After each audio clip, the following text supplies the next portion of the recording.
Hello everyone and welcome inside Tropicana Field here in St. Petersburg, Florida for the second game of this three-game AL East matchup between the visiting Toronto Blue Jays and the host, the Tampa Bay Rays. And welcome to the Virtual Jays Network, everyone. My name is Jackson Farough. I'm joined in the broadcast booth today by Drew Frank, and we've got ourselves quite the pitching duel today. A couple lefty aces on the hill. One of the best parts of early season baseball, everyone's rotations just about lined up with each other, and we already saw Ryu versus Aaron Nola. Now we're going to see Ryu versus Blake Snell, a premier matchup. Snell, who's won a Cy Young, Ryu, who was the reigning runner-up in the National League, and boy, Snell's been off to a red-hot start this season, a 1.03 ERA through 26 innings, and he's pitched 15 scoreless innings in a row coming into tonight, with 7 scoreless in his last start against Houston and 8 scoreless before that against Boston. Kevin Biggio leading off for the Blue Jays today, back at second base. Pitch misses outside, and we are underway here in St. Pete. And yes, that's Kevin Biggio up in the leadoff spot tonight. Shuffling around the order a little bit is Montoyo after a few days of not much offense at all, and it's the crafty second baseman who gets a chance to lead off. Hitting 188 to start the year. Went 0 for 3 yesterday.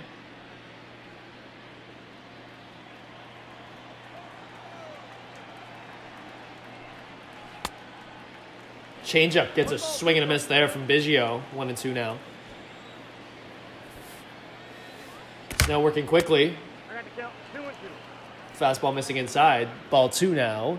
And Biggio, not normally the leadoff hitter. It's usually been Bichette or Joe Panik, for that matter. In fact, it was Panik yesterday who went 0 for 4. Snell starts off his outing with a strikeout on the leadoff hitter, Biggio. Familiar sight. Yesterday we saw all sorts of strikeouts last night as Glasnow had it working all night long. He picked up 12 strikeouts in his 7 innings of work, and Snell off to a good start to keep things going for the Rays. Gurriel Jr. singles right up the middle. And Gurriel Jr. was the victim of 3 strikeouts yesterday. But he starts his outing off much better today with the base hit. And the first base hit for the Jays, they didn't get down until the 3rd inning yesterday, as it was the bottom of the order that had to deliver. But now the hardly is going to see someone on base for them as Randall Grichuk steps up. Center fielder hitting 300 on the year. Arguably the best bat the Jays have had all season so far. And a reason that through the lineup shuffles, Grichuk's played the last few games right up in that 3-hole where he can do some real damage.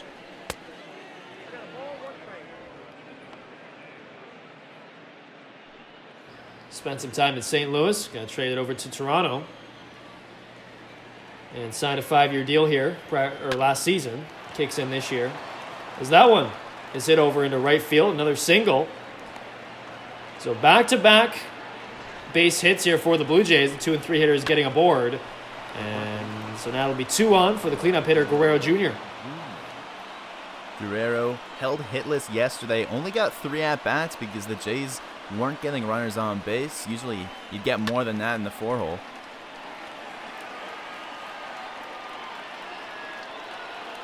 And a lopsided result yesterday. Jays were not able to generate any offense off of Tyler Glasnow or the Rays bullpen. Fouled off 0-2. And that's why the Rays' slow start has been somewhat surprising. A very talented staff. Glasnow one night, the next night you face Snell, and tomorrow they got an afternoon game against Charlie Morton. No easy task for any offense. And the record truly surprising so far. 6-14 the Rays are compared to the 12-8 Blue Jays.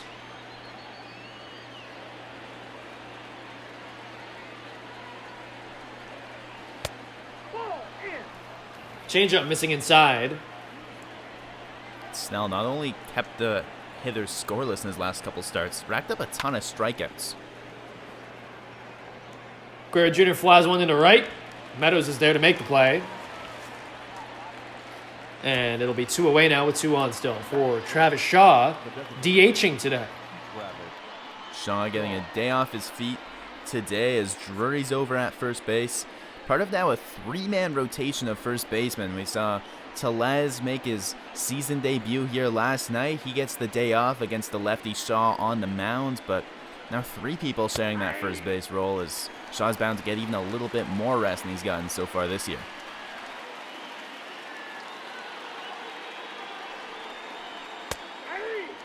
As that curveball gets right in there for strike number 2. Yeah, Shaw, a lot of pop in that bat.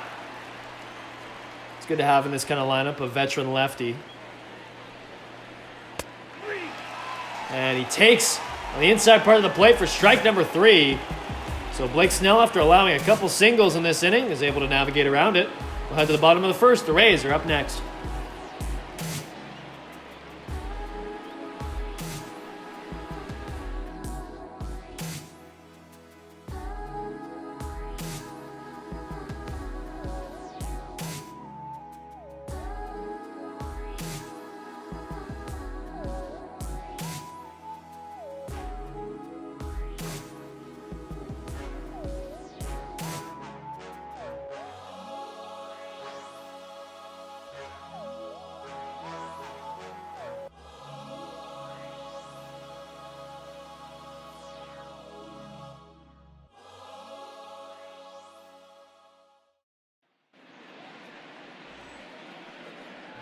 Welcome back to Tropicana Field, and we'll see the big ticket acquisition of the Jays offseason, Hyunjin Ryu, the big lefty on the mound. Ryu also coming off of a very strong start. He faced the Kansas City Royals at home and won the final game of their series against them back last Sunday, where he went 6 1/3, allowing just 2 hits in a shutout performance, no runs against. But the big surprise in that game, 5 walks, which was a new struggle for him that we hadn't seen very often.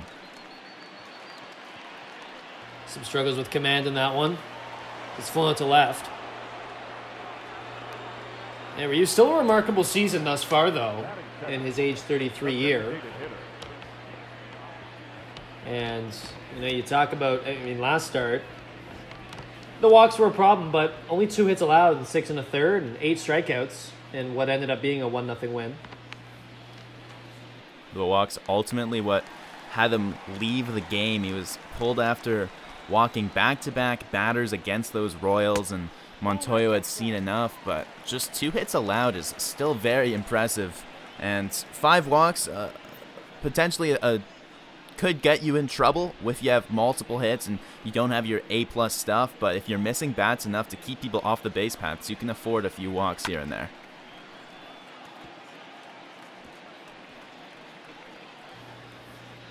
An ERA right around 1 this season to start it off. Fastball misses just high to Jose Martinez, who we saw yesterday, and today he'll be DHing.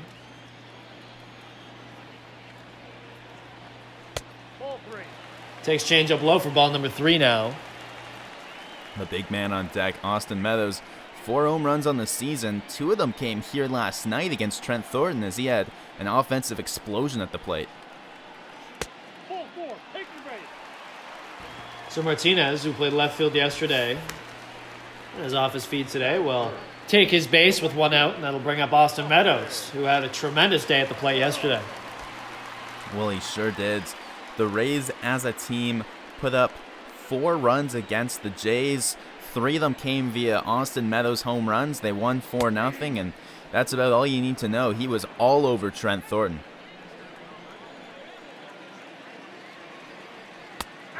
Yeah, and when he had hit his second shot, that 2-run homer back in the 3rd, put the Rays up 3-0, and that ended up being all they needed. They ended up tacking on another. But the Jays offense, it didn't matter. It was game over really before things even started, the way they were hitting yesterday, as Ryu gets his first strikeout of the day on Meadows. So 2 away now for Hunter Renfroe, who we're seeing for the first time this series. Renfroe got the day off yesterday. He's been struggling since he's come over to Tampa Bay. His last 10 games, he's just hitting 5 for 27 for an average under 200. But he has a bit of experience against Ryu because Renfroe coming over from the Padres and Ryu coming over from the Dodgers, they've faced each other 14 times now, and Renfroe's got a pair of doubles off him. The 0-2 to the cleanup hitter. Swung on, fouled off the end of the bat. Renfroe on the left today.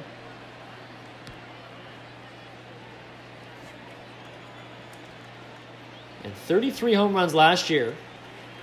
Nope, at the ball. As he takes low. That changeup missing. Ball number 1.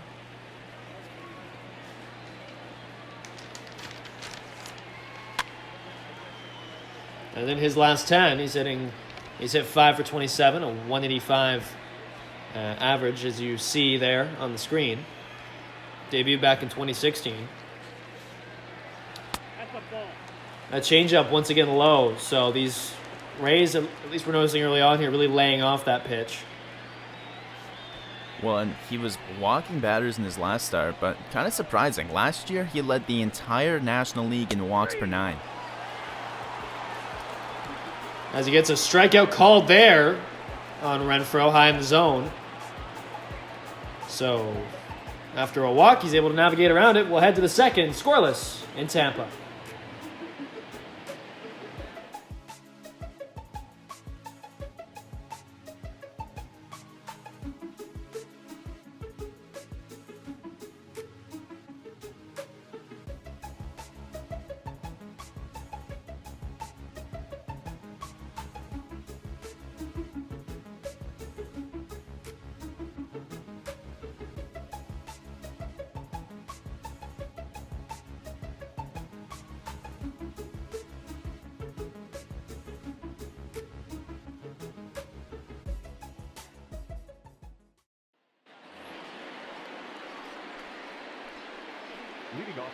Welcome back, Virtual Jays Network. Jackson Farough alongside Drew Frank calling this one. So it'll be Brandon Drury playing first base today. He was the shortstop yesterday, so he's moving all around the diamond.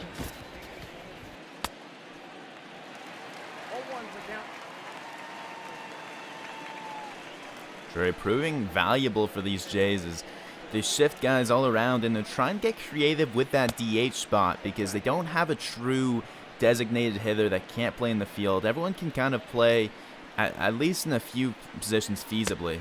And Drury able to play some short, play some third, play some first, allows them to really rotate that position nicely. Coming over in the J Happ deal. And that sent the left-hander from the Blue Jays to the Yankees for Billy McKinney along with Brandon Drury. McKinney currently at AAA. 1-2 to Drury. The curveball missing in the dirt there. Ball number 2 now.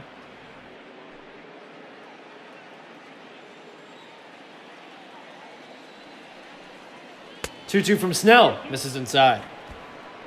Mentioned McKinney. He, unfortunately, as one of the guys with options, didn't get full consideration out of the camp this year as Alford and Fisher both made the team largely because of their contract limitations.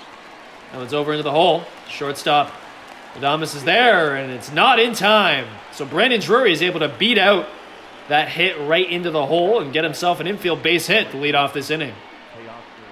And that was actually a closer play than I thought it would be because this ball is very tough for the shortstop because he had to pick it, plant his feet, and throw. And usually you only see that out even being close at first if the third baseman cuts that ball off.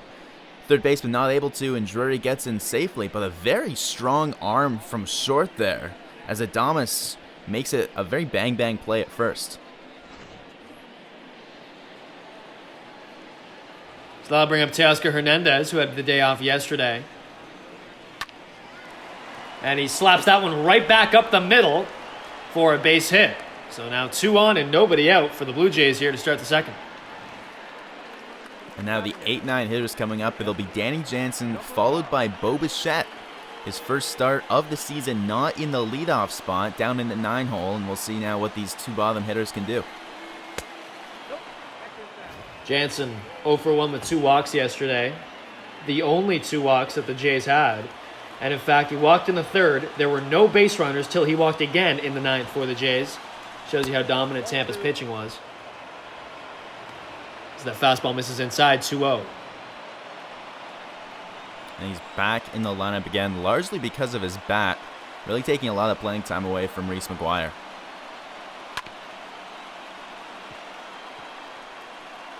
2-1 now. We'll see Bichette in the 9-hole today. Usually a leadoff hitter, but he's been moved around the lineup after a day off.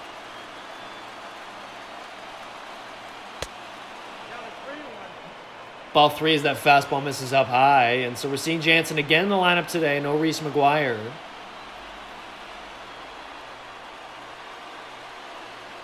But makes sense against a lefty. Much better matchup. As that fastball's in there to make this count full. The Jays last inning and back-to-back singles, not able to capitalize. Here now with none outs, at the very least, Jansen wants to move one of the runners over and try and get them close to the score. It's that one over through the hole past Adames, and now Drury's not able to come around third, so it'll be bases loaded, nobody out for the number 9 hitter, Bo Bichette. What a chance for him. A big chance for Bichette, and one of the reasons he's got the bases loaded, the Jays are well aware of the arm in left field. Hunter Renfroe, very strong at the plate with his power, very strong in the field with a strong arm, and they hold Drury wisely instead of challenging him. Bichette takes a curveball, strike one. Yes, just one RBI in the year for the young shortstop in his second year in Major League Baseball. 119 average.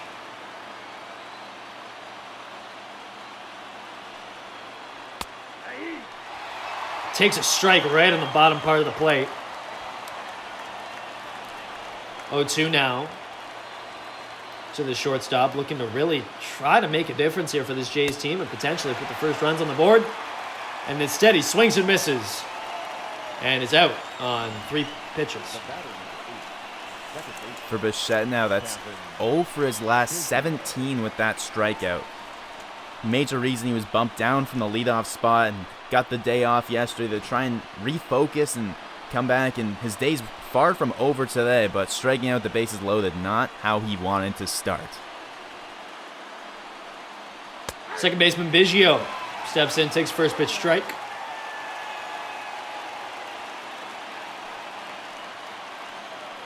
Struck out back in the first inning. Fastball taken inside, and Snell up to 36 pitches now. This is not the same outing from the Rays starter that we saw yesterday from Glasnow. Running into some issues early on as these Jays were able to grab 3 singles in a row off him. And now just a deep fly ball would cash in the runner from third with less than 2 outs still. 1-2. Swung on and missed on the inside there. Biggio misses on that, so back-to-back strikeouts for Snell. Bring up Gurriel Jr., the left fielder. And Biggio goes down quietly. 2 strikeouts for him on the day. First inning, again, the Jays had 2 on, unable to score. He was the first out of the inning, and now he's the second out of this inning. As Gurriel, who had the hit in the first, will look to come through again now, needing a base hit or a walk to try and bring home Drury from third. This is one of those games, I think, when you have a young team like this, you really see what these guys are made of in situations like these. You've lost 3 in a row. It's an early situation, but you can put some runs on the board. As Gurriel grounds over to short, play is made to second. So bases loaded, nobody out, and the Jays get absolutely nothing from it as we head to the bottom of the second in St. Petersburg.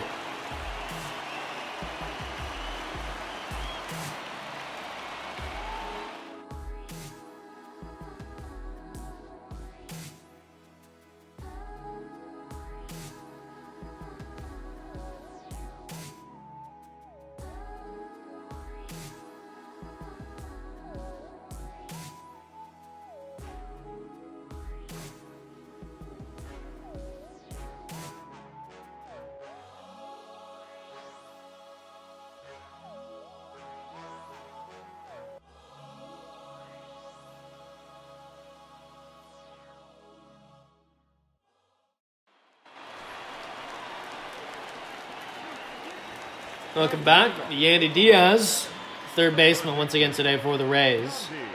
Hitting 203, he'll step in against Ryu, who's threw 16 pitches in the first. A couple strikeouts. Ball that time. And so for Hyun-Jin Ryu coming over from the Dodgers in a 4-year, $80 million deal, the largest free agent pitching contract ever issued by this organization, the Blue Jays. And, you know, I think it's especially interesting considering his agent, Scott Boras, is known to, feud with the Jays a lot, as that one's grounded over the third. Guerrero in foul territory makes an incredible defensive play to retire the leadoff hitter. What a play there. He ranges to his right, jumps and throws. Wow. Strides really taken here for Vladimir Guerrero Jr. Defense, one of the biggest flaws in his game on his profile here. That's what he's been known as, a very bat-first hitter, but he's more than holding his own so far this young season. Yeah, the Jays front office would love to see more of that, but Scott Boras, known to feud with the Toronto Blue Jays. That was a big thing with Paul Beeston when he was president of the club. There was lots of back and forth. So a bit of a change into the guard as we see, one of Scott Boras' premier pitching clients come north of the border.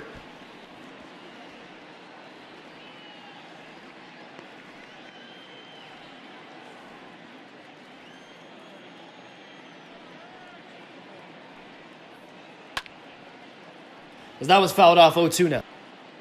And Boras, a guy that's got ties all around baseball. I mean, I'm not sure if it'll necessarily be the opening of the floodgates of all his clients coming over to the Jays by any means, but at the very least a mended relationship.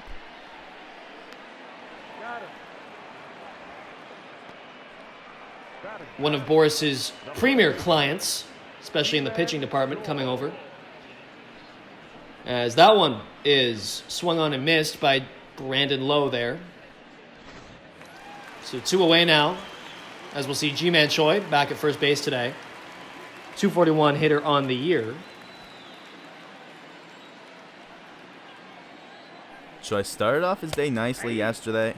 A pair of singles. He came around to score his second time on base, but then struck out in his last 2 at-bats as he was 2 for 2 off Thornton and 0 for 2 off the bullpen. Pretty big story of the day yesterday as, Shun Yamaguchi had 3 perfect innings out of the pen in relief. And then Justin Miller comes in and delivers 3 up, 3 down as well. So the bullpen was solid yesterday. Trent Thornton, not so much. Really struggling against, especially the top end of this Rays lineup. But really the whole lineup was doing a good job of, generating offense, next man up mentality. 2-2 by Ryu. Gets a swing and a miss from Choi to end this inning. 3 up, 3 down quickly here as we'll head to the third inning. Scoreless at the Trop.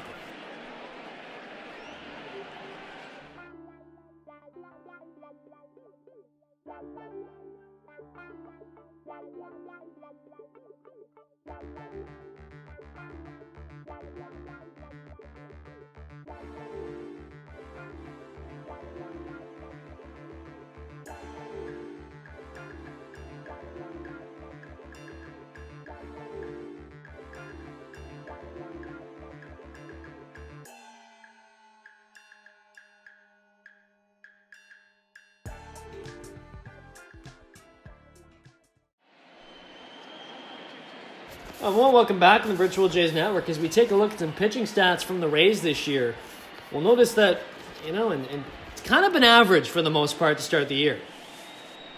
And I think average is not what they need because we've mentioned this team is very, very strong pitching, and average might be good for a team like the Jays that are just trying to hang in with some of the teams, and this isn't necessarily their year, but for the Rays, the pitching is such an important part of what they bring to the table.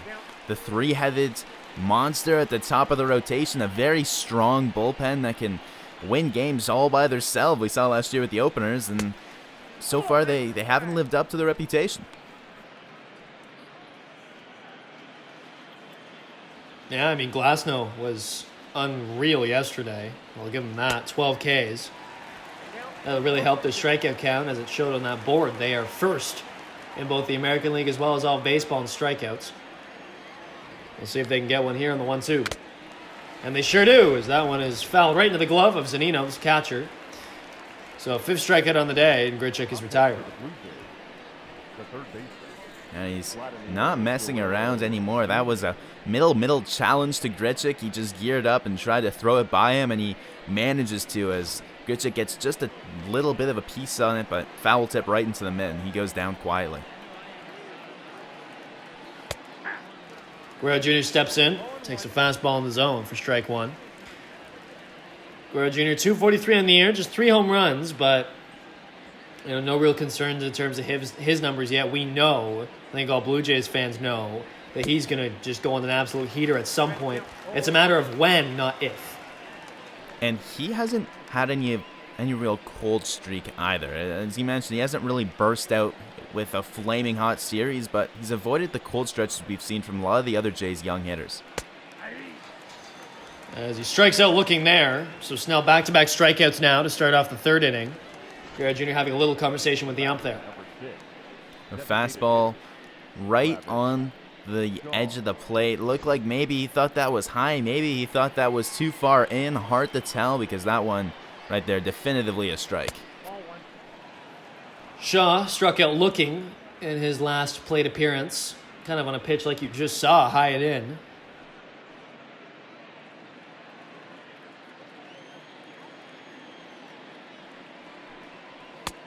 Designated hitting today, and that was Telez's duty yesterday, and he did a pretty good job. Telez was able to get a double, the only base hit the Jays got off of Glasnow.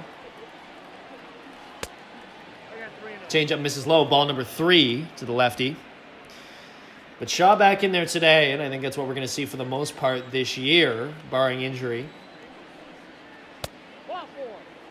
Pitch taken high and inside, so it'll be a ball here with 2 away. Pardon me, a walk with 2 away, which will bring up Brandon Drury, who already singled in the 2nd.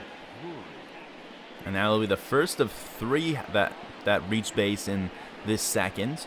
All 3 of Drury, Hernandez, and Jansen reach base with the single. So now a runner on to see what Drury can do now. It's in there for a strike. Drury 1 for 6 in his career against Snell. The 2018 Cy Young winner.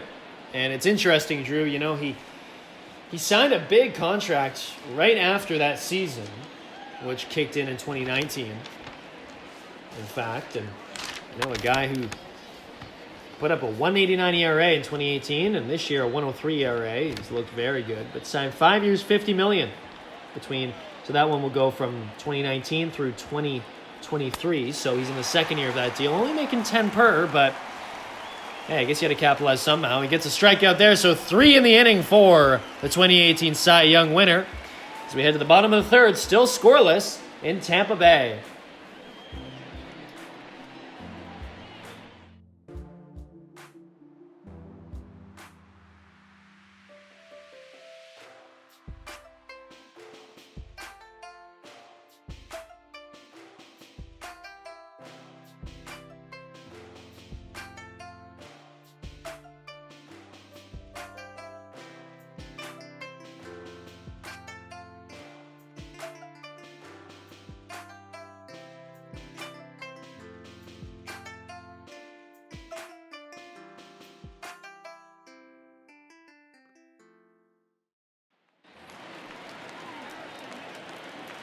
And leading up for the Rays. Welcome back on a Saturday night for some baseball here at the Tropicana Field in St. Petersburg. Beautiful evening down here in Florida. So we'll see Willy Adames, number 8 hitter, shortstop today.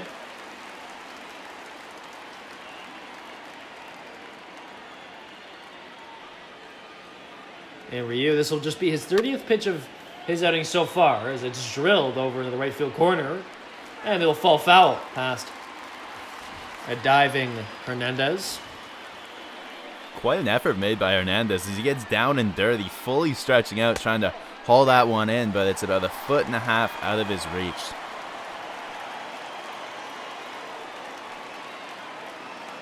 Two-one to Adames. Swung on, fouled off, evens up the count at 2.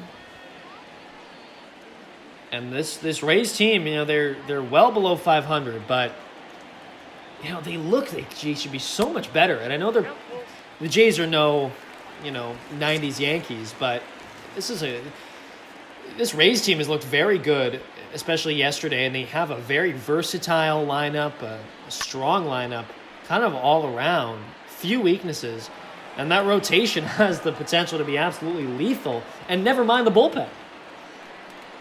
We didn't get to see too much of the bullpen yesterday because of how deep Glasnow managed to go. We only saw Christian Pache and Anderson, the closer, in relief, but they've got all sorts of weapons up and down that pen.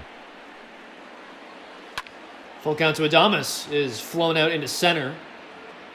It's like Biggio will call it and make the play, so the leadoff hitter is retired on a flyout. One of the big differences between today's game and yesterday's game is that so far the Tampa bats have been held quiet. Yesterday they did all their scoring in the first 3 innings. They actually got all of their hits in the first 3 innings. And the Jays settled down and kept them hitless and walkless. They didn't even allow any base runner of any sort from innings 4 through 8. So if they can, again, tap into anything even close to that level of bullpenning today after the start Ryu's given so far, might not take that much offense against Snell to pull out a win here. Yeah, all the work done early for the Rays yesterday as that one's hit right through the hole past second base, and it'll be a base hit here with one away for Mike Zunino, the number 9 hitter. He had a similar hit yesterday where he sat back on an offering from Trent Thornton and poked it right between the second baseman, and yesterday it was between the second and the first baseman. Here it's between the second baseman and shortstop, and now he's on base for Kevin Kiermaier. Kiermaier, a 3-time Gold Glover, and one of the more longer tenured pieces on this Rays club, especially when it comes to hitters. We've seen some great ones move through this organization, and Kiermaier, one of the few who's decided to stay. That one's flipped to second for 1 and a first, and he got him. A double play ends the 3rd inning. And great work up the middle by the Blue Jays' young defenders, helping out their ace starter as we head to the 4th, scoreless in St. Pete.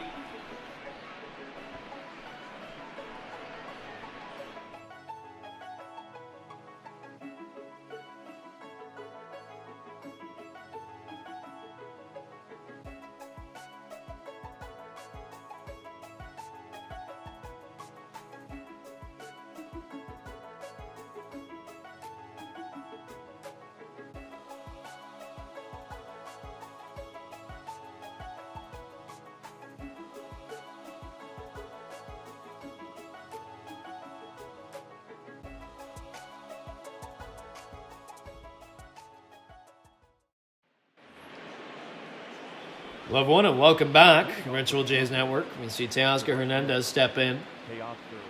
Had a single back in the second of 3 consecutive singles that ultimately loaded the bases back in that inning for the Jays. But they were unable to do anything with it as Bichette strikes out, then Biggio strikes out, and Gurriel Jr. hits into a fielder's choice. So, a botched opportunity, frankly, by this Blue Jays lineup to generate some runs.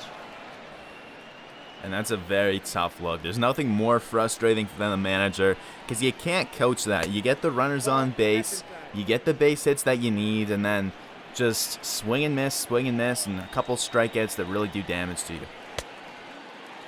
Fastball gets Hernandez to swing on that. 2-2 now.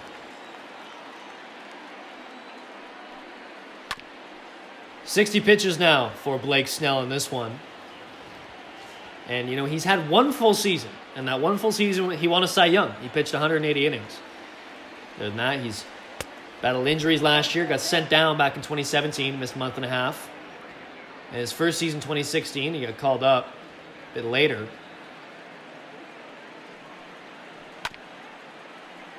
Hernandez in quite the battle now with Snell. Full count. Well, he's really making him work here to start the inning, and that's something we've seen from Teoscar Hernandez a lot this season. Hasn't worked too many counts. Oh, and he's frozen on that one.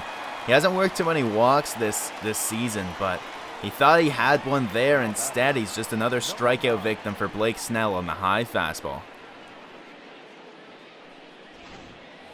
Yeah, that was right on the borderline there. Could have gone either way. And the ump gives it to Snell. So with one away, it's number 8 hitter Jansen. Also singled in the second. Hitting .302 to start this season. And he's been magnificent both at the plate as well as behind the plate. Calling some good games. And I can't imagine how difficult it is for a catcher, a young catcher especially, to get acclimated to such a new staff. That one's flown into left. And it's over the wall and gone. Danny Jansen, his 4th home run of the season. Gets the Blue Jays out in front, 1-0.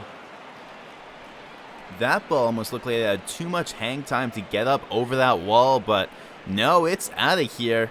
I'm surprised to see that one go, because that one really looked like it was almost about to touch one of the catwalks hanging down up in that dome up there. And not this time, as Jansen takes that pitch kind of right middle in. And you mentioned it, Drew. It just kept on sailing. Looked like it might have been able to be caught by right in front of the left fielder, but he has nothing to do but look up and watch it go into the seats. So it'll be Bo Bichette up now after that home run. First run of the game. And therefore a strike. And that just adds on to what we've been saying. If you're Montoya, how do you take this guy out of your lineup? Yesterday he works 2 walks and showing some nice plate discipline. Today he flexes the muscle.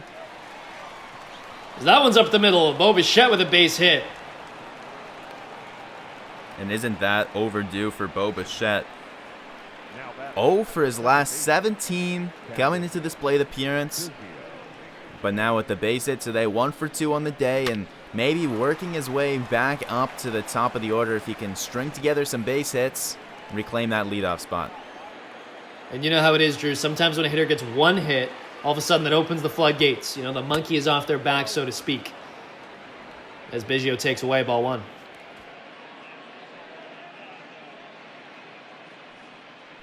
Well, Biggio, who's promoted to the leadoff spot, it's not like there's necessarily any competition between him or Bichette. There's nothing he'd like to see more than his name in that 2 spot. If Bichette can find his hot streak again and manage to reclaim his title, because this Jays young core brought up together, I mean, there's nothing more than they'd like to see than each other succeed.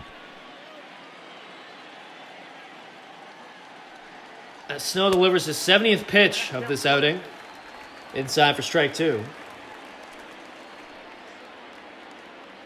Yeah, this leadoff position, I have a feeling it's going to be a work in progress throughout most of the year, unless someone really is able to take hold of it and run.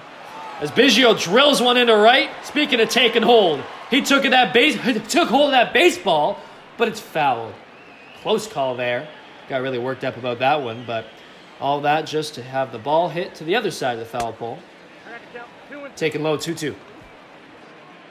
That one had the distance. It was loud off the bat, but just kept hooking and hooking. As he hits that one into right field, a base hit there for Biggio, much deserved after that long blast into right. And that was a close one, but unable to keep it fair. So Blake Snell, we've seen, yes, 8 strikeouts, but also 8 hits allowed already in this one. And 8 hits today already matches what the Rays were able to put up yesterday in their 4-run explosion, except the Jays here just 1 to show for it on the solo home run. So Gurriel Jr., first pitch strike to him, and yeah, an opportunity here to build on this lead potentially. Jays starting to open things up here a little bit in the 4th. The Jansen home run with 1 away. Bichette with the single, now Biggio with the single. As we see some action in the Rays bullpen. Action up because, as you mentioned, Blake Snell, a little bit of trouble here, and his pitch count already up at 75. Doesn't hurt to get an arm up. Fastball misses inside. That fastball really not the best command from Snell today. It's kind of been all over the map. We've only seen 1 walk on the day for Snell so far, but we just touched upon it. 8 hits, 1 of them going deep from Jansen back in this inning. And that home run came on the fastball, as you mentioned. Not always finding the right spots. He left it right over the middle of the plate against Jansen.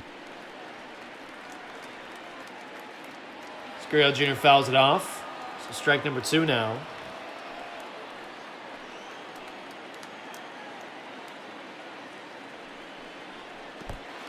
2-2 is swung on and missed. Gurriel Jr. with a late swing on that, which appeared to be a clear ball in the dirt. 9 strikeouts for Snell now. A very late swing. You can see he doesn't even get it off his shoulder until the ball's already bounced in the dirt. So clearly something Blake Snell's doing got him completely fooled, and picks up a strikeout there for the second out of the inning. Yeah, I mean, the ball was already in Zunino's feet by the time the bat was leaving Gurriel Jr.'s shoulder. Very puzzling play, perhaps a bit of a mental lapse for the left fielder, who is now 1 for 3 on the day. So it'll be Grichuk, who's singled back in the first, with first and second and 2 out, and a chance to do some more damage. He's done so much already this year. 364 after all, with runners in scoring position. The Jays have had opportunities in every inning so far now, unable to capitalize. 4th inning here, 4th time they've had runners on base. In the 1st, 2nd, and now the 4th, they had multiple hits strung together, but nothing is converted of these small ball rallies. Grichuk takes him for a ride in the left field, and it looks like Renfroe will get underneath it, and he makes the play. So Danny Jansen gets the Jays in front for the first time this series with a bomb to left. A high one at that, almost touched those catwalks out here in the Trop. 1-0 Jays.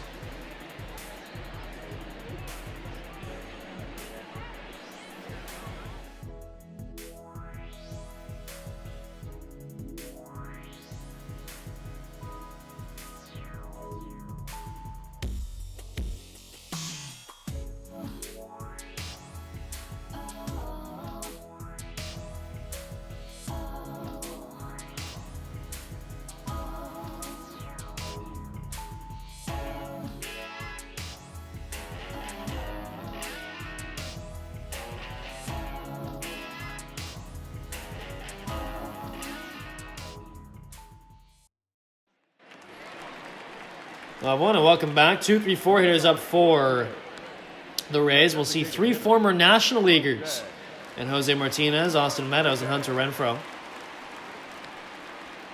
Martinez walked back in the first, designated hitter today after a day in the left yesterday. Fastball misses inside from Ryu, who's looked very good so far, I may add. Just 1 walk and 1 base hit allowed so far. It was a single from the number 9 hitter, Zunino.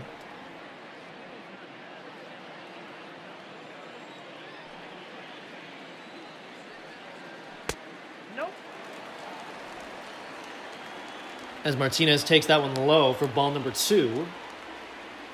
Leadoff hitter trying to get on and move it over for the next guy. That's this Rays MO, as I've discussed briefly already. And on deck is the power hitter, Austin Meadows. 2 home runs in last game, and he's an absolutely dynamic player. And one the Rays have really found some gold with, and he'll come up to the plate now with the runner on. Up next for Tampa Bay. And Meadows gives them something at the plate that will give him some steadying presence. We've mentioned he's here for a while. They've got control of him. And in the corner outfield, he gives them some decent speed, some decent glove, and a really nice bat. And that's something that they don't really have per se with Kevin Kiermaier, because he's not going to give them the middle of the order bat that you might want out of a cornerstone in your team. And Meadows has really developed into one of the faces of the franchise moving forward, because he can help your team in so many ways. As that one sprayed into left field, it'll get down off the wall. Gurriel Jr. fields, but not before. It looks like Jose Martinez is able to come around and score and tie this game up. So a game-tying double and an RBI from Austin Meadows here.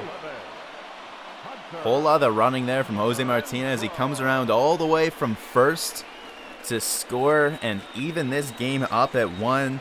And just like that, we talked about how the Jays have been all over Blake Snell and how Ryu's looked good to limiting the Rays, keeping them off the base paths. Just like that, we're tied. Changeup misses low. So we'll see now who blinks first, Snell or Ryu. Both of them, or Ryu looking much more excellent than Snell, but the scoreboard says a different story as these teams are tied here. And, you were just talking a little bit about Austin Meadows and how there really is no other power bat to kind of anchor this lineup. I think it's a really good point. I mean, other than Hunter Renfroe, to be honest with you, there's really no other power bat other than Meadows. As that one is driven over in the left field, Gurriel Jr. is going to watch that one sail into the seats. Here's the power we've just been waiting for, Drew. Hunter Renfroe, a 2-run shot. And the Rays explode in this inning for 3 runs here. Well, not messing around. In 16 plate appearances against Ryu, Renfroe's got 4 hits, 3 of them now for extra bases, 2 doubles, and this home run here tonight. Stays in on that ball, gets his hands extended, and on the inner half of the plate, turns on it, pulls it over that tall wall in left field, and just like that, game no longer tied. 3-1 Rays. Man, this is a small ballpark. Like, there's a lot of balls that it looks like it's just a pop fly, and we'll get into the outfield, but some balls that will be, warning track or even just green balls and a lot of other fields around Major League Baseball, they get out in this absolute boombox of a park. And we saw it there as Yandy Diaz steps in, an 0-2 count, as Ryu looks to claw back a little bit, and he's yet to record an out in this inning, but he's allowed 3 runs. And now he's hit Yandy Diaz there. Clearly not intentional, as it was an off-speed pitch. He's hit again, though. He was hit by Trent Thornton last night. Hit again here by Hyunjin Ryu. Of course, you mentioned off-speed breaking ball. It looked like the slider that got him. No form of intent, but just a painful start to the weekend for Diaz. No kidding. And the reason I say it's off-speed and not intentional is because, like you mentioned, Drew, yesterday Diaz was hit as well in the first. But it doesn't look like there's any real beef there. Although, something to keep an eye on, I suppose. 2 rivals in the AL East. But nonetheless, it's a 3-1 game. Now a runner on first as Ryu looks to get things back on the rails. He started off this 4th, and I was talking about he was kind of cruising. But he's really struggled against the middle part of this lineup. As Lowe strikes out on 3 pitches, and Ryu gets that much-needed first out of the inning. Nice way to bounce back after being rocked by a couple extra base hits by Meadows and Renfroe. First pitch beanball, not really showing that he's locked in and ready to go, but then a strikeout quickly, bit of a stabilizer, and we'll see what he can do now. Still a runner on base here for Ji-Man Choi. At the end of the day, a double play is in order here. You're still 1 pitch away from getting out of it. It's just a matter of the mentality and ultimately making your pitches and hitting your spots, and that's something that Ryu is very capable of. One of the best command artists in all of Major League Baseball. 0-2 to Choi. Missing low and inside.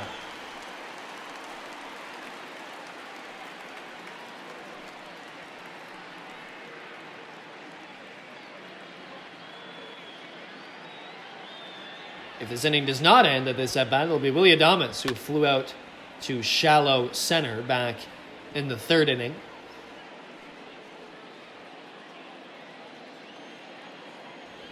As Troy fouls off, he's still in a 1-2 now, battling here.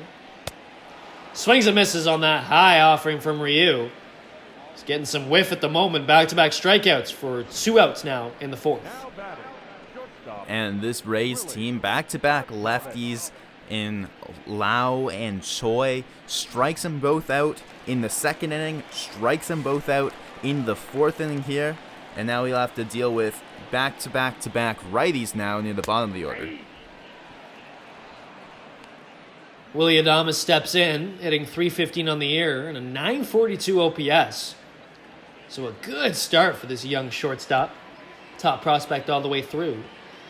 Involved in that David Price deal way back in 2014. Well, a long time coming. A guy that is known for all 5 tools. He's got some range. We saw his arm showed off in the defensive end of the game already. He's got some power, and he can sure hit. You mentioned OPS sky high so far in 2020. 1-2 to Adames. Cutter misses inside. Evens up the count at 2.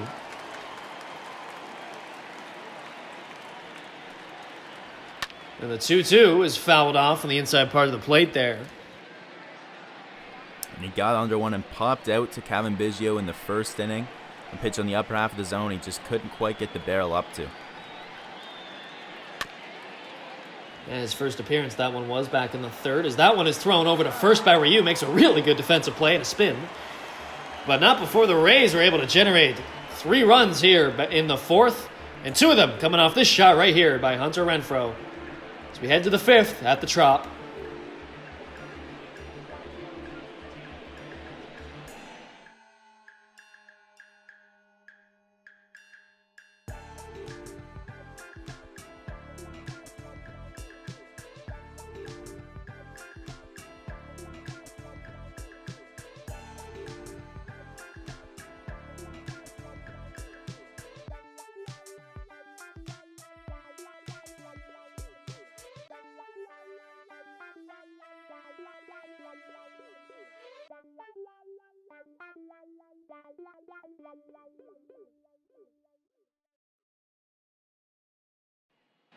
Your attention, please. Well, welcome back, as we're going to see a pitching change here in the 5th inning, as it'll be Andrew Kittredge. So Blake Snell's day is done after just 4 innings. He only allows the 1 run, and he leaves with the lead in line for a win today, but not the day you look for from your ace, because 4 innings, now it'll be a bullpen day. Luckily, they're well rested, as only 2 arms were used yesterday, and we'll see Kittredge for the first time this series. Of course, Tampa is pretty used to going to their bullpen. They sort of pioneered the whole opener phenomenon, and they've been able to generate some really good, or develop, I should say, some really good bullpen arms over the course of the years, and that's no different this year. Kittredge missed there with the slider. He's mostly a fastball slider pitcher. He'll occasionally mix in the changeup. You usually see him use it against righties like Guerrero. You see it right there, actually, the changeup on the inner half of the plate. But for the most part, keep an eye on that fastball slider changeup, or fastball slider combo he goes too often. As Junior pops that one into center. Kiermaier there to make the play. No doubt he's got that one, the Gold Glover. So 1 away for Travis Shaw, the DH, who is 0 for 1 on the day, and he walked way back in the 3rd. And Shaw, a bat that hasn't been overly consistent for the Jays in terms of getting on base and hitting singles all around the field, but he leads the team in home runs because he's been able to make some solid contacts when he's pulling the ball over that right field wall. Yeah, it's something he's definitely capable of doing in this ballpark, of course. As he swings and misses there on that 2-seam. That's the kind of pitch he'd like to drill. You know, kind of low on the inside part of the plate, right kind of into his swing. 1-1 to Shaw is fouled off. Kittredge's career 5.1 ERA since 2017 with Tampa. More of a middle inning guy. As that one's gone the opposite way, sprayed in the left. Renfroe giving chase. Gone! There it is. Travis Shaw is able to hit a home run and join the party in this ballpark. A home run hitter's dream, clearly. And 6 on the year for Shaw. Cuts the deficit here for the Jays. And another one out to left field. I mentioned Shaw pulls it quite often. That's why you see such a drastic shift when he comes up to the plate. You look, that ball was actually to the left of every defender on the Tampa Bay Rays, as that one sliced right on out of here. And Travis Shaw, a solo shot for the Jays to pull them within 1 run. Beautiful slice on that ball there. Great display of hitting from Shaw. And he's rewarded with his 6th of the year. So a 3-2 game now. The Jays have some life. Both their runs scored off home runs now. Jansen took Blake Snell at the time to deep in the 4th.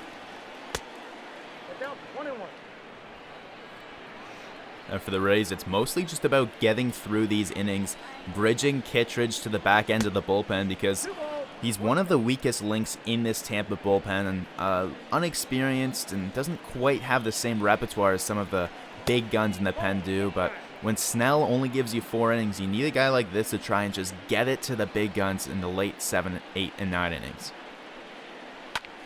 And on the flip side, it's a great opportunity for these Jays hitters to make some hay and get some more runs and get back in this game because they could really use it. On a 3-game losing streak, the Jays are.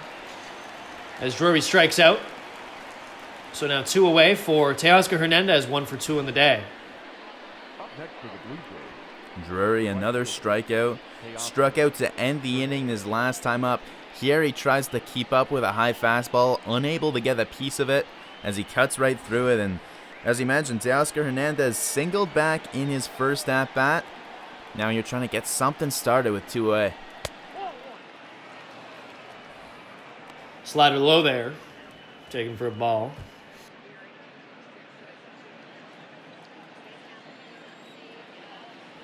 Hernandez, one of the many pieces in this outfield that still trying to figure out exactly where they fit.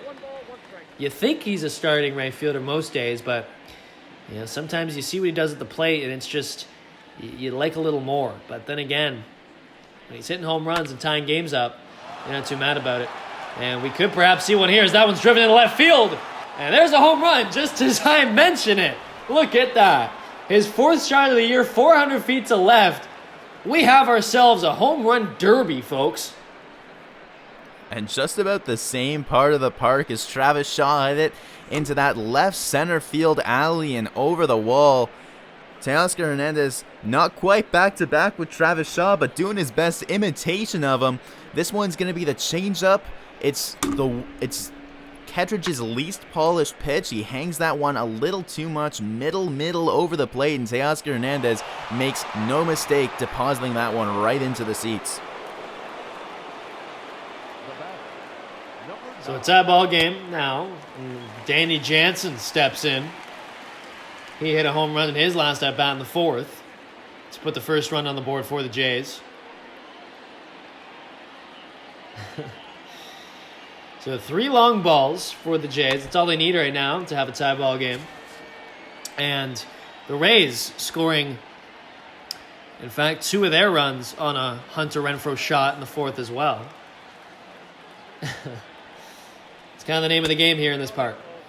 And quite a prediction, just as you mentioned, Teoscar Hernandez's ability to redeem himself for all the strikeouts by hitting home runs to tie up ball games. Right here tonight, the home run to tie up this ball game. And that's kind of the paradox with him, right? Because if you're a Jays fan, I mean, you'll love him on nights like this. 2 for 3, but that one he didn't get is a strikeout. And sometimes he'll go 0 for 3, 1 for 4, whatever it is, and probably have 2 or 3 strikeouts. But he's solid in the outfield, and he's got a decent arm, some speed, but still a lot of question marks in that Blue Jays outfield. And Jansen strikes out. So Kittredge is able to get out of the inning, but not before allowing a couple home runs. The middle of this Jays order. Shaw and Hernandez go deep and tie this game up as we head to the bottom of the 5th in St. Pete.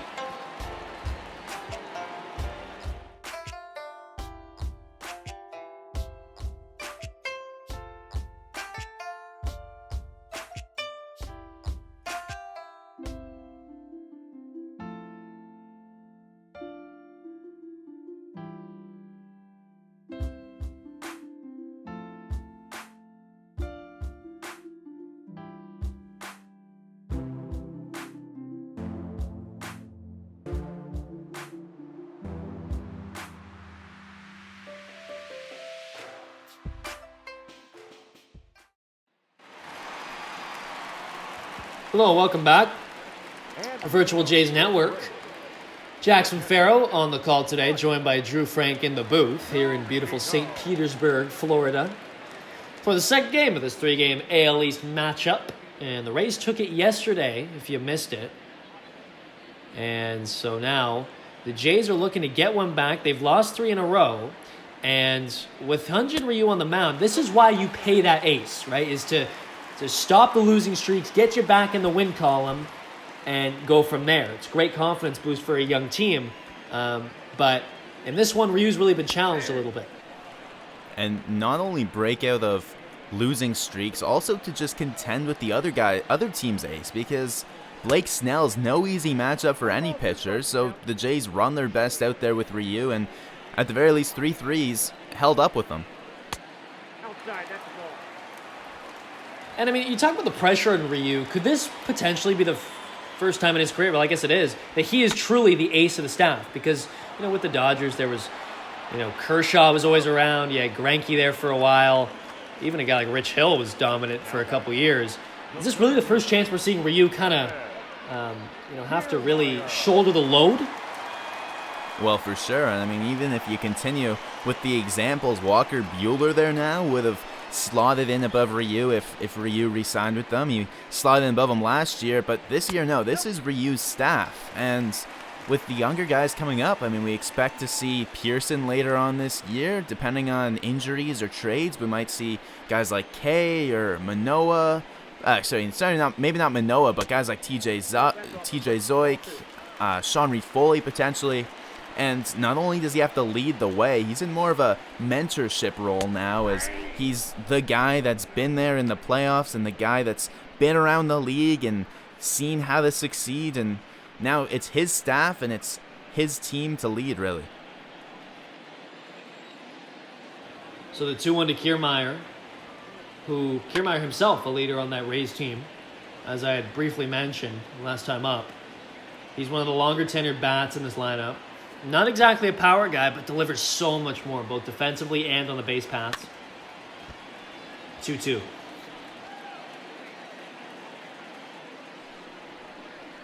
We saw him beat out a double play yesterday. He's got some real speed there that a lot of people don't acknowledge. Count is 3-2. Well, I guess so, but I also think the 3 Gold Gloves probably have to force you to acknowledge that in some respects, although I understand that defense is a lot more about running. But yes, just a great athlete Kiermaier is. Strong, he's big, he's fast. Lots to offer. And from another gem that this Rays farm system has found and developed.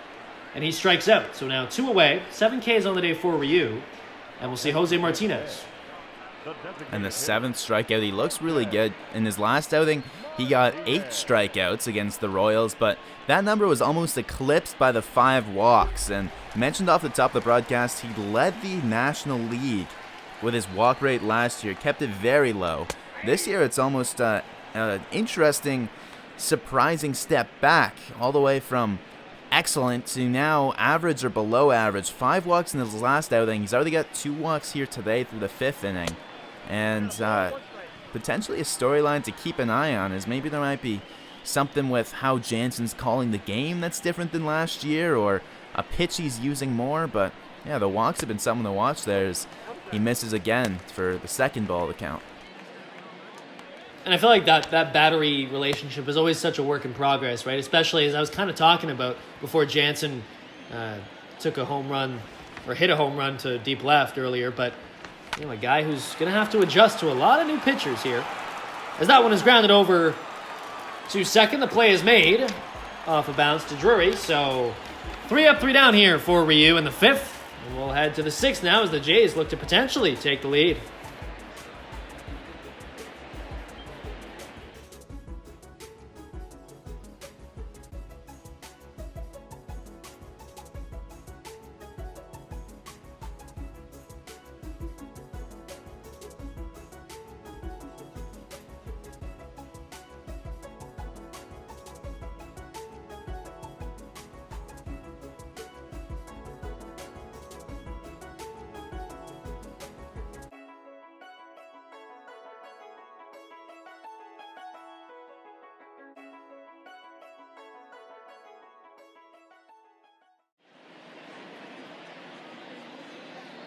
Welcome back to some Blue Jays baseball here on the Virtual Jays Network.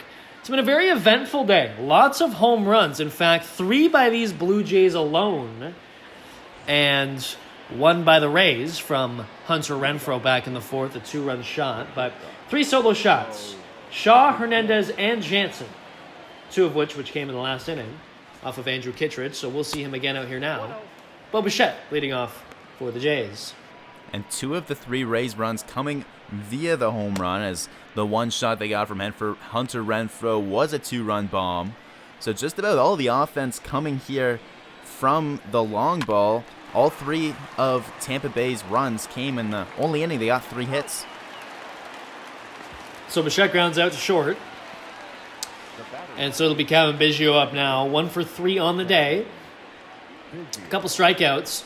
But he had a ball hit in the 4th in that at-bat that was really close to being a home run and out of here. He absolutely yanked it, and it just sailed foul.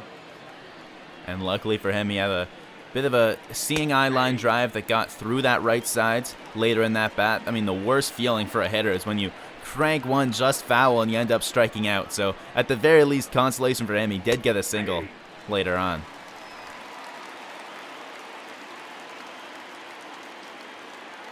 So Kittredge gets ahead quickly here, 0-2.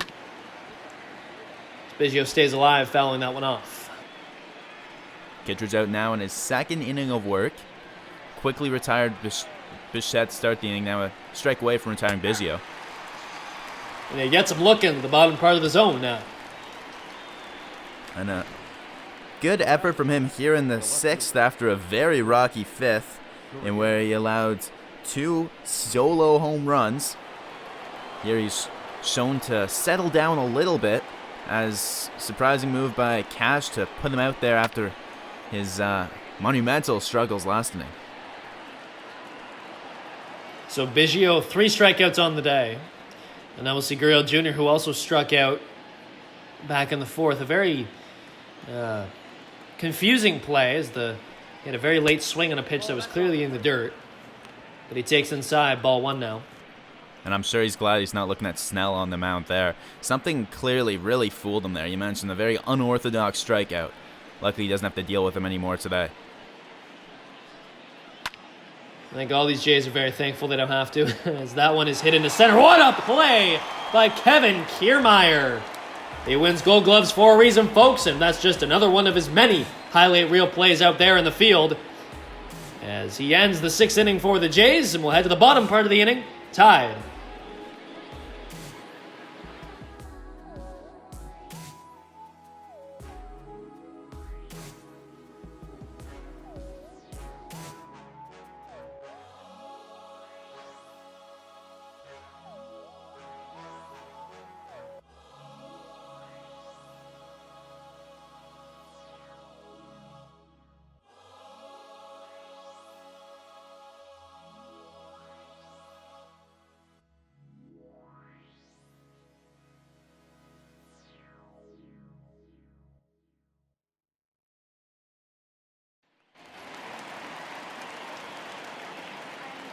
Welcome back to the Tropicana Field. We'll see Austin Meadows lead off this inning. And his last time up, well, he was part of quite the onslaught for the Rays, as they were able to generate 3 runs in the 4th. Started off with a Jose Martinez walk to lead things off. Meadows with a double that generated an RBI. And then the very next hitter up, Hunter Renfroe delivers a 2-run shot to left. So, bit of a house of horrors in the 4th for Ryu. He'll look to avoid that this time around in the 6th. And those 2 big hits were only 2 of 3 hits he's allowed. Just 1 hit allowed in the 3rd. It was a single to Zunino. And other than that, no base hits allowed by Ryu so far. Worked a clean inning last inning in the 5th, 3 up, 3 down. And now his 3rd time through the order. He's looking to keep that going.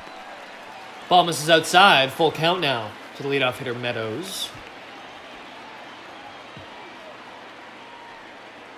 The payoff fouled right back to the catcher. He's unable to grab it.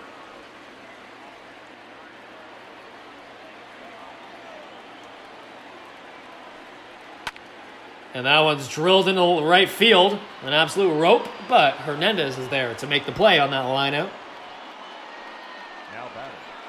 Nice play there by Teoscar Hernandez, and that'll be it for Hyunjin Ryu, as Hunter Renfroe, the guy with the 2-run home run, comes up to the plate, and a guy that's seen Ryu throughout his career in the NL West. Monteo decides they don't want to mess with that matchup again, and so Ryu will leave in a 3-3 game after a pretty solid start for him today. Your attention, please. Now pitching for the So now it'll be Wilmer Font in his third appearance of the season, doing some long relief here, coming out of what has been a very productive Jays bullpen. Font's thrown 6 1/3 scoreless in 2 separate outings. His first was 3 clean innings of work, and then we saw him over the weekends pitching 3 1/3, again, clean innings without allowing a run. This is his first real chance in a meaningful game. Both of his last 2 outings occurred when the Jays were down by quite a bit and more of a mop-up role, but here, 3-3 game, 6th inning to face the middle of the order. He's getting his first real chance of 2020 with some high leverage.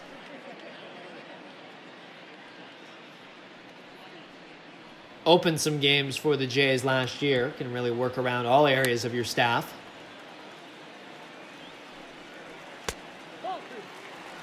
As he misses outside, ball number 2 now to the cleanup hitter Renfroe, who, as we've talked about at length, a 2-run shot in the 4th. Trade over here in the offseason, actually, from the San Diego Padres. So the switch from the National League to the American League, how much does that really affect hitters? Well, today probably not all that much seeing a National League pitcher, but mostly it's just about not necessarily the parks or the teams, but just facing new pitchers, because you've seen a few guys in your division that you're familiar with, and there's certain tendencies you know and certain pitches you know how to read. Coming into a different circuit, you see all these different guys that you haven't seen before, and sure, you can study video, but not quite the same as being able to see them up firsthand and taking your own notes. So Renfroe walks with 1 out. Font able to really command that fastball in that at-bat, and I don't blame him. He's obviously a little frightened of all that power. So it'll be Yandy Diaz, who was hit by a pitch in the 4th. He's been hit twice in this series, 1 in each game. As he hits that one right over to Shaw at first, Drury at first. He catches it and places the tag. A double up there from Drury, and we'll head to the 7th at the Trop.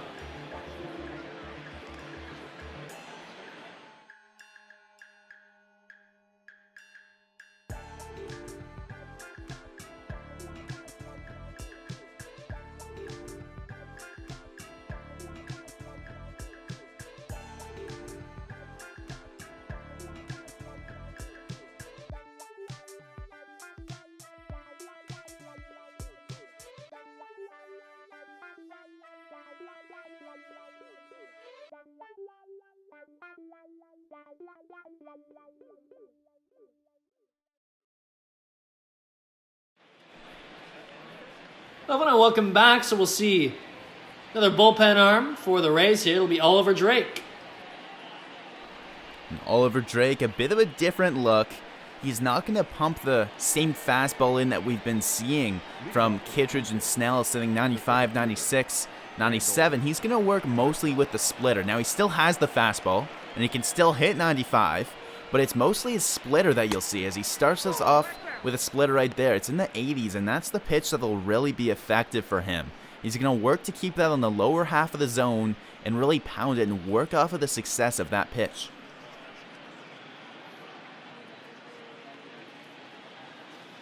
So Grichuk 1 for 3 on the day. And now with the middle of the order coming up for the Jays in the 7th.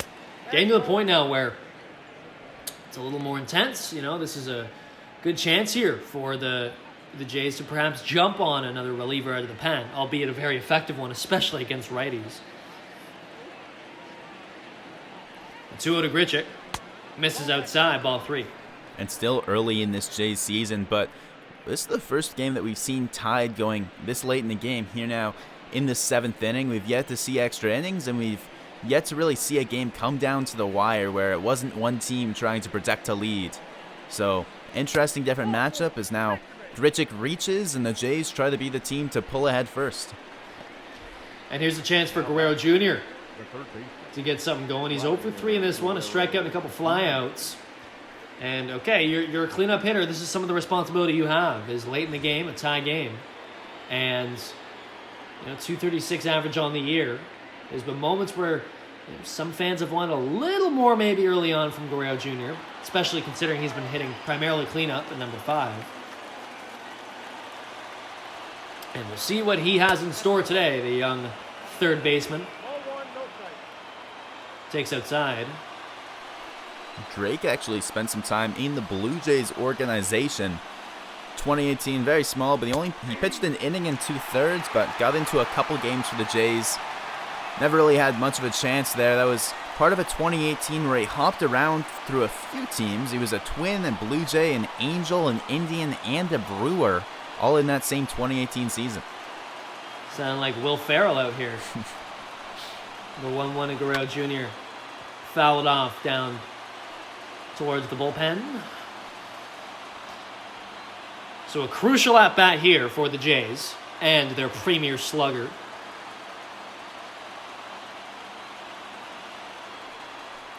The 1-2. Swung on and missed. Drake gets a strikeout off the righty. He sure is good against them, and he proves it there. Gave him a fastball right up the middle and dialing it up. And that's big for Drake there, battling back from that leadoff walk. Mentioned he's going to work a lot off of that splitter, and even if he's not throwing the splitter, the drop that it has late there can have hitters sitting back a bit, as Guerrero was there, so when he dials it up to 95, he sneaks it right by him. And he sneaks a cutter right in the inside part of the plate. Shaw, 0-1 now.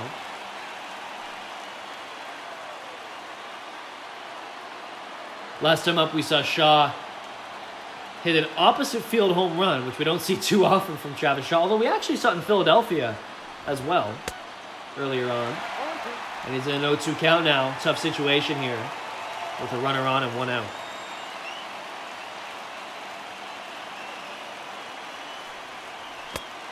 And the pitch is a strikeout. So 2 in a row now for Drake after a leadoff walk. So it'll be Drury up now. And that's something the Tampa bullpen has a lot of. The swing and miss potential, whether it's those effective specialty pitches like the splitter or just coming at you with heat like you'll see from guys like Diego Castillo or Jose Alvarado. They've got all sorts of different types of approaches, but the common theme is the strikeout. That one's fouled off into the seats. Start this at-bat off. Drury 2 strikeouts already on the day. He's looking to avoid a third. And he singled to lead off the second. Fastball misses outside. And we've talked a little bit about this season, Drew, about a guy like Drury trying to really prove himself in this lineup. You know, he wants to get in there every day, and he has been for the most part, but he's got a guy who's going to have to move around defensively. It's going to be a mission to get his bat in the lineup at times, and his career, you know, like he does not have a stable everyday position in this lineup, really, or on the defensive side of things. Montoyo likes to move around. That's a valuable asset, but when you're trying to fight for a spot, nothing more valuable than coming through at the plate, as he's got a chance here late in the game to try and make some noise, and it's those clutch hits that'll really make a difference with a manager. The 2-2 as Drake looks to be clutch and get out of this inning after issuing a leadoff walk to Grichuk. 2-2 fouled off. Drury doing a good job of staying alive here.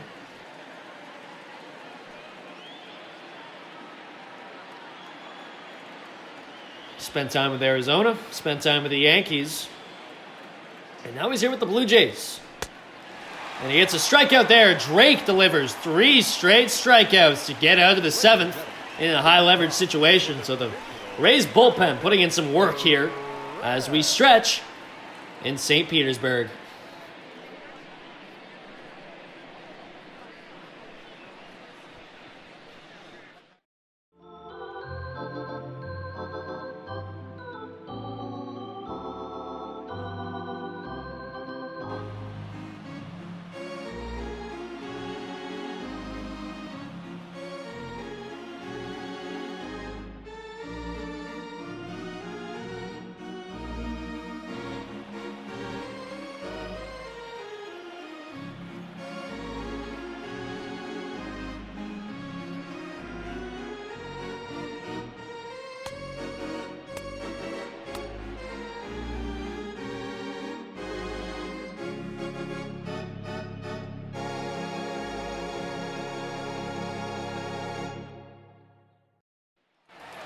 all loosened up now here at the Trop as we enter the bottom of the 7th. It's a tie ball game.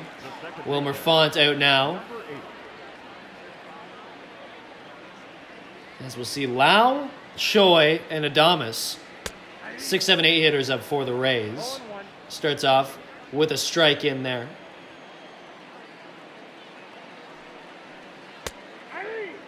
And quickly 0-2 here. Drops that curveball in. Font came in relief, walked the first batter he faced, but then got a quick double play on a liner right back to first base. Great play by Drury to field it cleanly and apply the tag to end the inning. That sure was a crazy, very quick play as Font gets a leadoff strikeout on low inside there, and he's very unhappy about that one. Well, lots to be frustrated about. That's 3 strikeouts swinging for Lau today. Not a great day at the plate. Yesterday, he had a pair of strikeouts swinging as he went 1 for 4, so not the series he's been hoping to start his weekend here. See G-Man Choi 0 for 2 on the day as Guerrero Jr. fields in the shift, tries the throw, and almost gets him. Some great defense from the third baseman Guerrero Jr. in this game. Made a really good play earlier on back in the foul territory. Almost made a good one there in the shift. Last year, we saw him in his rookie campaign. He made a couple beautiful barehanded plays, charging in to get bunts or other rollers.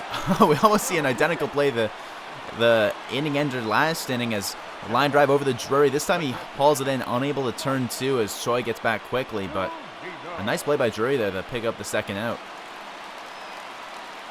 Some quick reflexes by Drury. He needs them, at least the way the last couple innings have gone. So quickly 2 out here for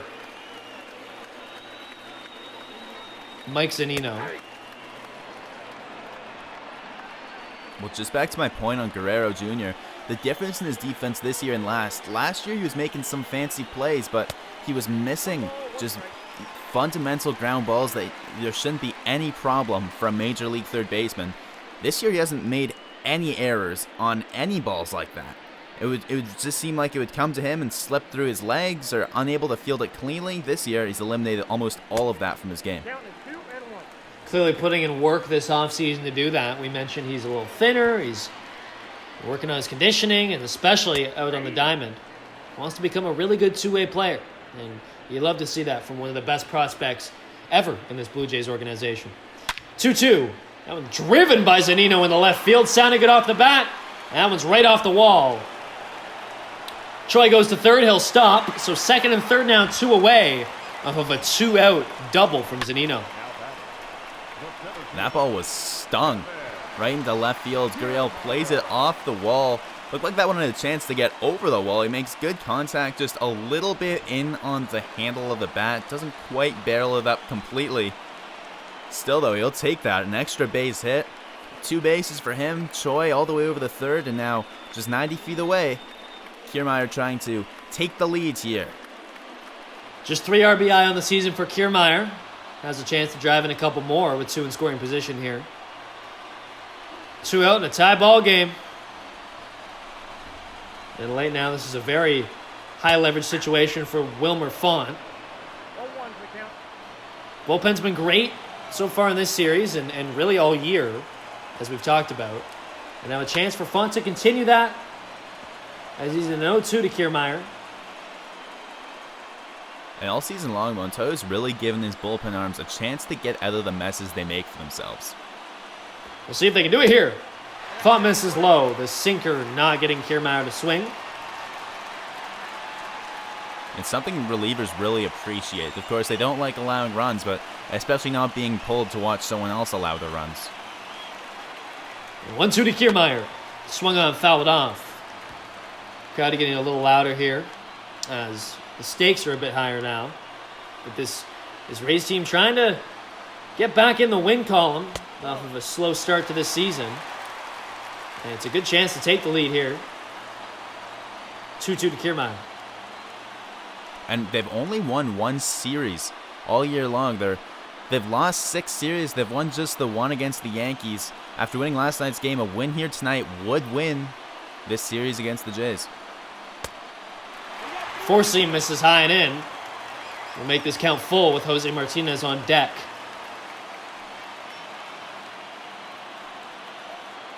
Font sets. Payoff. Fouled off once again. What a battle at the plate.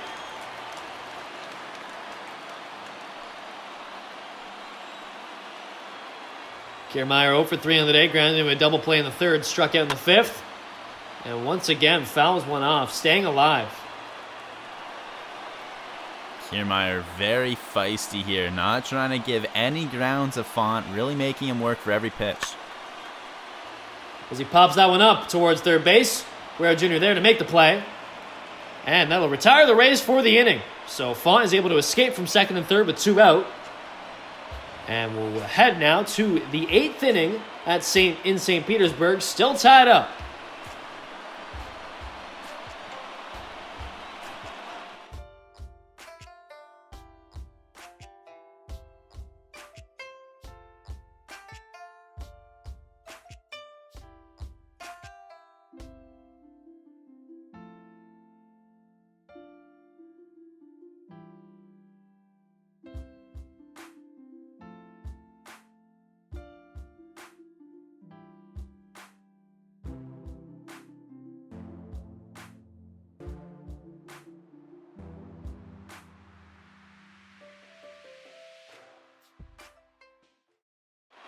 Your attention, please. Now pitching. And welcome back on the Virtual Jays Network. We will see another pitching change for the Rays. This time it's Diego Castillo coming out for the Rays. Castillo, a guy that's got all sorts of heat coming out of the pen. He's got a fastball that he can get all the way up to triple digits, but it's his sinker that comes in around 98, 99 that's got insane break. You see the sinker hit 100 there, and it can really carve up these righties because it's got all sorts of movement right in on the hands. As Hernandez flies out over to left field, Renfroe there to make the play. Teoscar Hernandez retired. He was the last Blue Jay to get a base hit. It was his home run back in the 5th that tied this game up, and since then the Rays bullpen locked in, retired almost everyone consecutively. Grichuk walked in there, but hasn't allowed a base hit since that homer. So now it's Jansen with one away. 2 for 3, hit a homer back in the 4th. And a strikeout in the 5th, his last at bat.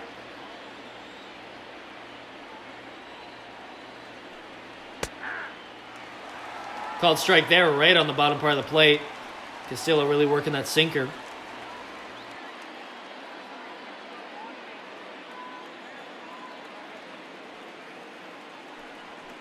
Nope. Ball one. 0-2 check swing. Only ball one now as that one misses low.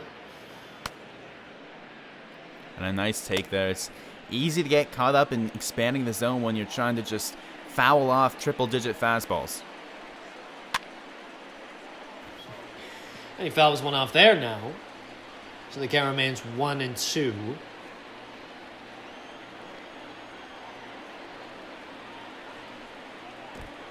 And, you know, Drew, you were mentioning earlier about how the Rays needed to get to this back end of the bullpen.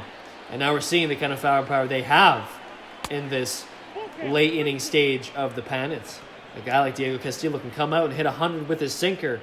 What a valuable asset. Especially because the Jays, they know the Jays really only have Giles that can match them.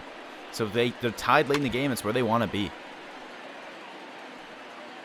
Yeah, we haven't seen Ken Giles for a couple days, mainly because the Jays haven't really had many save opportunities. Of course, they've lost 3 in a row. Nope. So Jansen, after that pitch misses low, will take himself a 1-out walk. Remains 2 for 3 on the day. And now it'll be Bo Bichette, who grounded out to shortstop last time up in the 6th. 1 for 3 on the day, had a single back in the 4th. And he's back in the lineup today after a day off. And a chance here to break this game open if he wants. He's got a pretty tough task. Steal a slider in there for a strike. Well, exactly. Not an easy task, especially against righties and especially against inexperienced righties who haven't seen a pitch quite like his sinker. There's few like it. Just the combination of speed and break is deadly. Force him taken inside. Evens up the count at 1. What kind of approach do you think Bichette has at the plate against a guy like this? It's mostly just trying to look for pitches in over the plate. Be aware anything on the inner half has the ability to break in and off the plate and just try and hit what's left out over the zone. So he fouls one off there, now in a 2-2 count.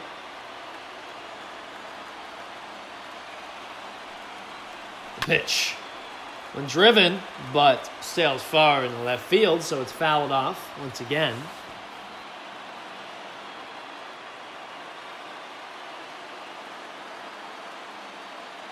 A good battle at the plate. The 2-2 swung on and missed. Castillo gets a strikeout. 2 away now. Bo Bichette struck out in his first at-bat, swinging. He strikes out here. A pitch just down below the knees, tries to get a piece of it, but he's just a bit too late. So Bichette strikes out, and that will bring up Cavan Biggio, who has 3 strikeouts himself on the day. Stops that one over past the first baseman Choi into right field. And keeps this inning alive for the Jays. Now first and second for Gurriel Jr. And this ball's hit hard on the ground to Choi's right. He tries to slide over and grab it on the slides. Not an easy play at all. And it'll get in through the right field. You can't blame Choi on that one. A very difficult ball to get a piece of when it's coming at you so fast over there. Especially when you're holding on the runner and you're only 90 feet away.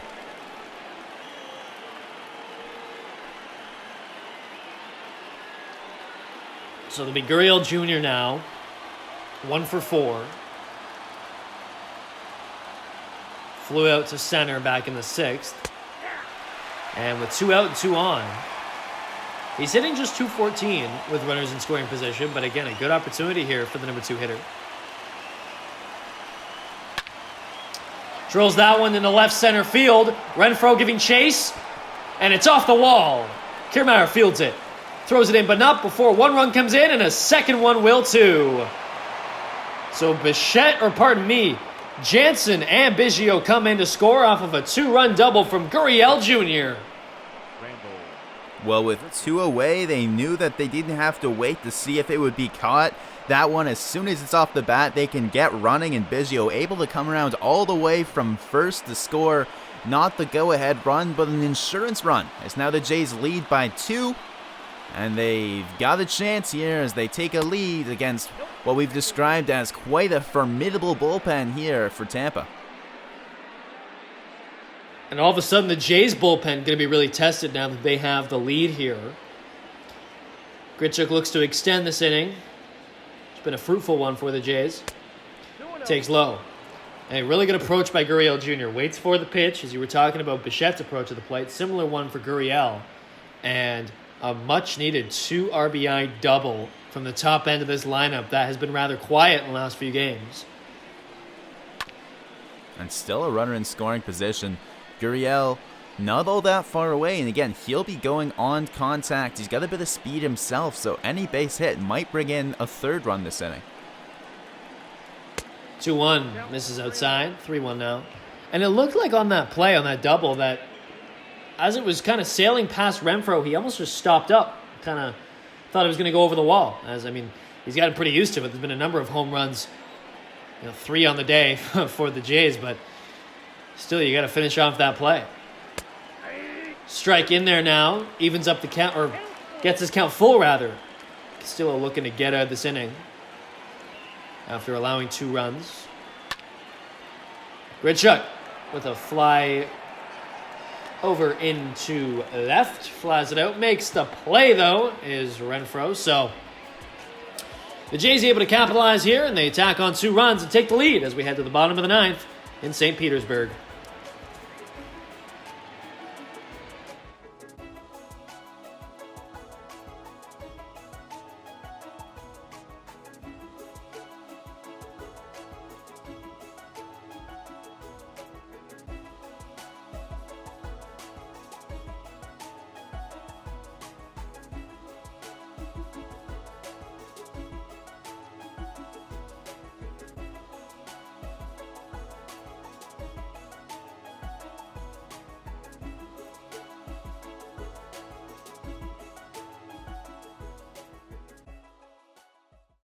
Your attention, please.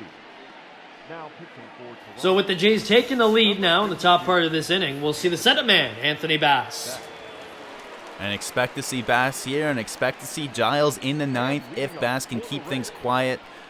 Jays on a bit of a losing skid, so the back end of the bullpen has been well rested.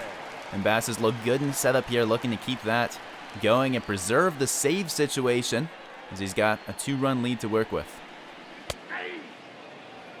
So Jose Martinez, the number 2 hitter, steps in, takes first pitch strike.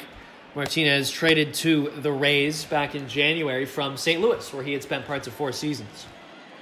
And a lot of people thought that this was a trade that the Rays actually might have lost.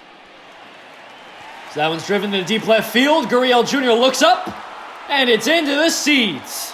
Jose Martinez drills one to the left. I don't think they think they'll lose that trade now, Drew, as that one is a shot. Couple walks on the day already for Martinez, and second shot of the year, just 358 feet to left, but in this park, and that is enough. Well, I'll tell you what, I don't think they lost the trade either, and his bat shows you right why exactly what they got him to do here by just hitting. I mean, he's not going to do a lot in the field, and he doesn't have a lot of speed, but man, his bat is a pure tool, and that home run is huge here and brings them within 1, as they've still got 6 outs here to play with to try and squeak across another to tie this game up. So a 5-4 game now, still nobody out. Only 3 pitches thrown for Bass now, with Austin Meadows at the plate.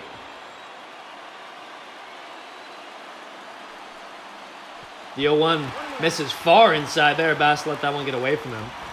Back to the Martinez trade, though. I think it's interesting. He's 31, but he's only appeared in parts of 4 seasons, now 5 with Tampa. But what do you think they really saw in him? I guess a power bat, as we just saw in that last at bat. But is there anything else maybe that perked their interest? Well, and even just the contact tool he brings, he can hit around 300, as he's hit around 300 multiple seasons, brought some pop, 20, 30 home runs. And the guy they gave up for him, a young pitching prospect, he sat around number 50 in 2019 and 2020 rankings, and it was one of the first real buy now trades that the Rays made, because usually they'll make trades where it's more geared towards the future, but this was a rare one where they traded the prospect for a guy in his early 30s because they see it as a window where he could really contribute.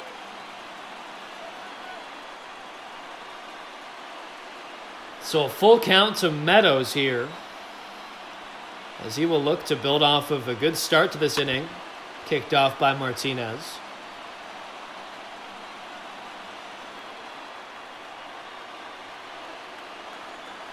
A real test for Bass here, who's looked excellent in this role so far this season, but now running into a little bit of trouble.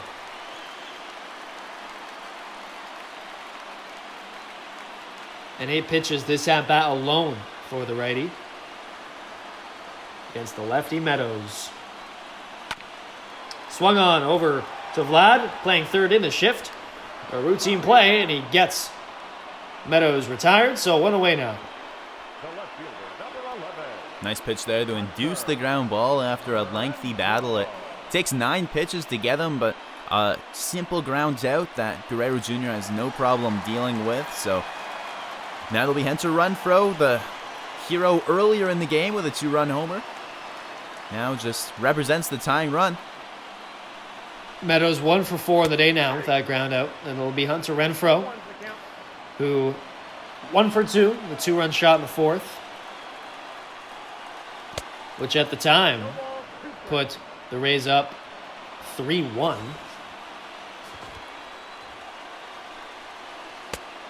And a strikeout there from Bass on Renfroe as he swings at that slider offering well outside. And no messing around there. It came right at him to get to 2 strikes. Then he pulls him out of the zone with a slider that you can see Renfroe quite a bit out in front of. So he swings through that one. It's into Jansen's mitt, and it's a strikeout for Anthony Bass. So after allowing a leadoff home run, Bass settling in here. Gets a ground out from Meadows and a strikeout from Renfroe. And that must not have been fun, having to take on 2 power bats after you've already allowed a shot. But now he'll have Yandy Diaz, more of a contact guy. Fouls it off. Evens up the count at 1 now.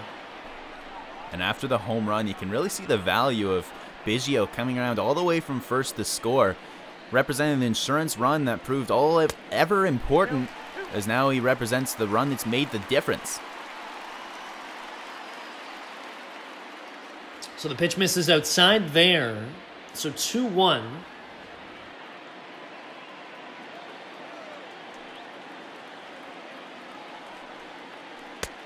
That one also misses outside. Slider not getting Diaz to swing on there.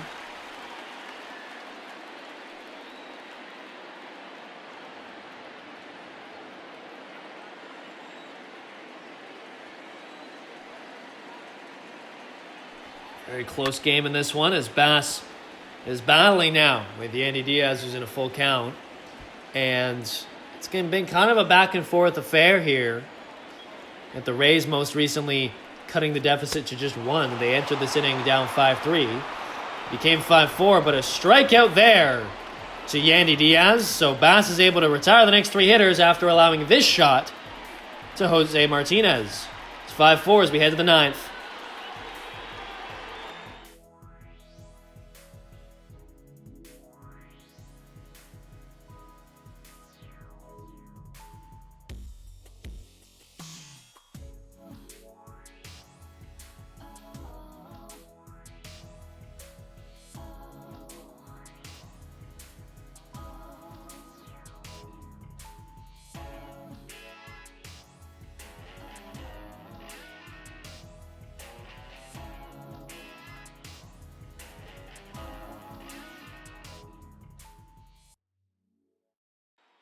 Ladies and gentlemen, your attention please. Hello and welcome back to the Virtual Jays Network. Jackson Farough alongside Drew Frank, and we'll see Chaz Rowe enter the game now in the 9th for the Rays. Usually more of a setup man used in high leverage situations, the Rays are bringing him in now because they want to keep the lead of 1 exactly where it is. 4-5-6 coming up for the Jays. They don't want to mess around, so they're going to their 8th inning man, Chaz Rowe, who's very effective against righties thanks to his large break on the slider. Nope, at the ball. Starts Guerrero Jr. off with the ball, 2-seamer missing low.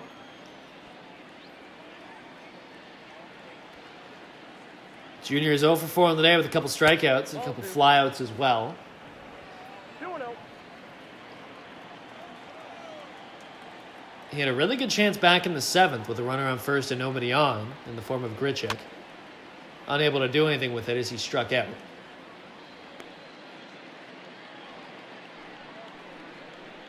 You have a chance now. He mentions they had an insurance run and then the home run to Martinez erased it. Now that's the whole focus of this Jays 4-5-6 core here now. Just trying to get an extra run across that Giles can have a cushion when he comes in the bottom half of this inning. That slider gets in there, bottom part of the plate for a strike. 2-2 count.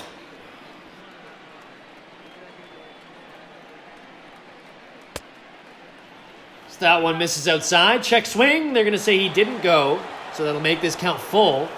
3 balls, 2 strikes. Here the home crowd does not like that call from the third base ump. And the cleanup hitter, Guerrero Jr., takes inside for ball number 4. So we'll start this 9th inning off with a leadoff walk. The batter, number 6, designated hitter. And as he reaches now, it'll bring up Travis Shaw, responsible for the Jays' second run of the game with a absolute laser beam opposite field into the bleachers. A nice shot by him to stay on an outside pitch, take it the other way, and show off his pure strength to get it out of the yard. Yeah, Oppo Taco. He did it once in Philly and did it again tonight. I've seen it here and there this series, but Shaw is primarily a pull hitter from that lefty side as he hits that one right back up the middle. That one's fielded by the pitcher, thrown to second for 1 and a first for 2. And the double play executed perfectly there by the Rays. That sure was close. But Rowe able to start things off very well, making a good play.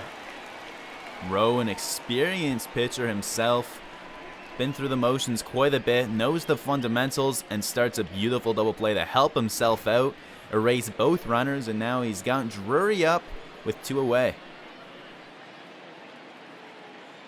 Yeah, very nonchalant the way he reached down with that glove. He just kind of knew where it was going to be and made a really calm, collected play to second to retire the lead runner as well as Shaw. So now it'll be Drury with 2 away all of a sudden here.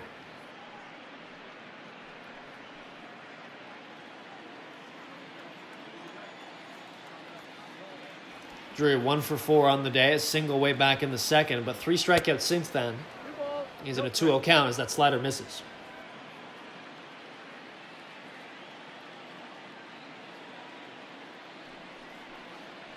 A 5-4 Blue Jays lead. And a 2-1 count to Drury as he looks to keep this inning going for the Jays and tack on some insurance for their closer Ken Giles. Although he is 9 for 9 in save opportunities and leads the American League in saves. Yep, that ball went out. Cutter misses outside 3-1. Hasn't allowed a run yet. Giles hasn't. A perfect 0 ERA for him. So not sure how long that's going to be sustainable, but at the very least, you want to do what you can as an offense to try and give him at least 1 run of leeway if he needs it. 3-1 is fouled off. Way up into the seats here, the Trop. So a full count now. Drury struck out swinging in his last 3 at-bats, now at the full count trying to avoid a 4th. And he does. He strikes out 4 times today. Although he did get a single in the second, so no sombrero. But we'll head to the bottom of the 9th. It's closing time for the Jays.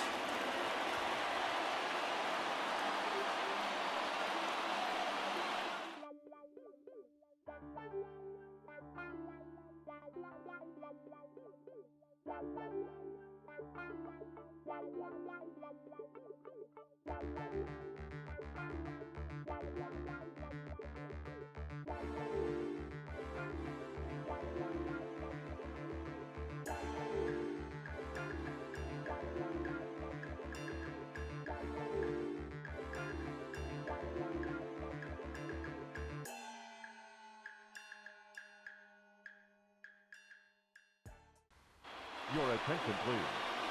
Now, And welcome back to Blue Jays baseball. Bottom of the 9th. The Jays are up 5-4, so we'll see their closer, 100 miles, Ken Giles.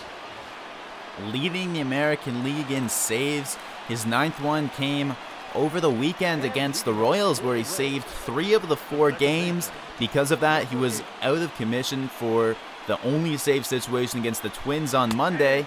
And then since then, the Jays haven't had a win, so they haven't seen Giles. He's back here well rested with 4 days off since his last appearance. And he'll face a couple lefties here. Brandon Lowe, Jimon Choi, and then the righty Willie Adames. Starts off with a couple fastballs, 1 in the zone, 1 away. So 1-1.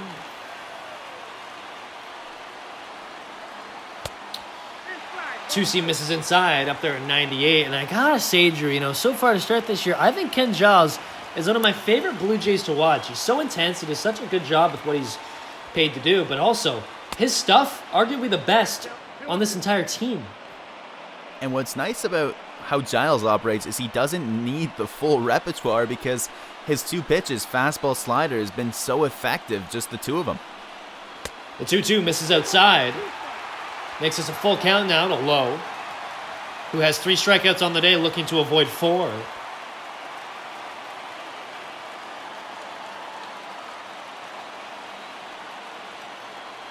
The payoff to the leadoff hitter Lowe. Swung on and missed. Gets away from Jansen, though. He's able to field and throws and gets him in time, but a close one there. The low slider retires low as he goes down to try and get it. Unable to, as he runs it out over the first base, though makes it close at first, forces Jansen to make a play on it. But he will do the routine throw over the first base, and now just 2 outs left for Tampa Bay here tonight. So Brandon Lowe will be rocking a golden sombrero after this one. 4 strikeouts, all swinging. G-Man Choi 1 for 3, a couple strikeouts and a single back in the 7th. Starts off with a strike.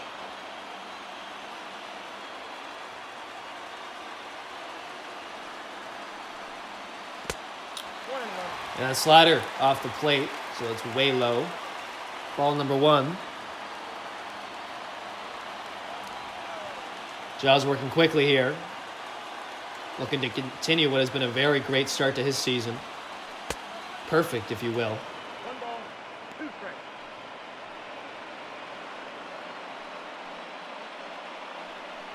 The shift on against Choi. He singled against the shift yesterday.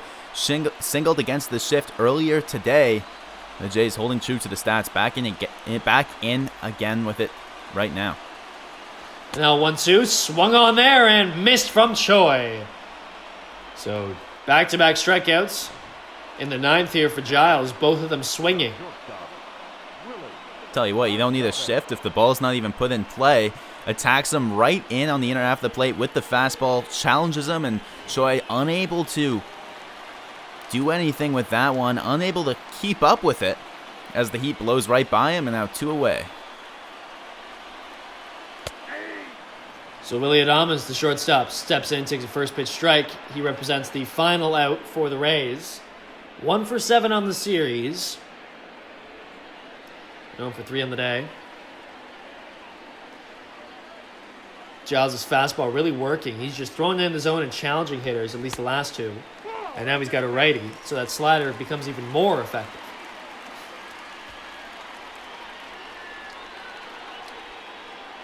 So the 1-1 to Adames. Swung on and missed there on that slider. There it is. So the final strike for the Rays.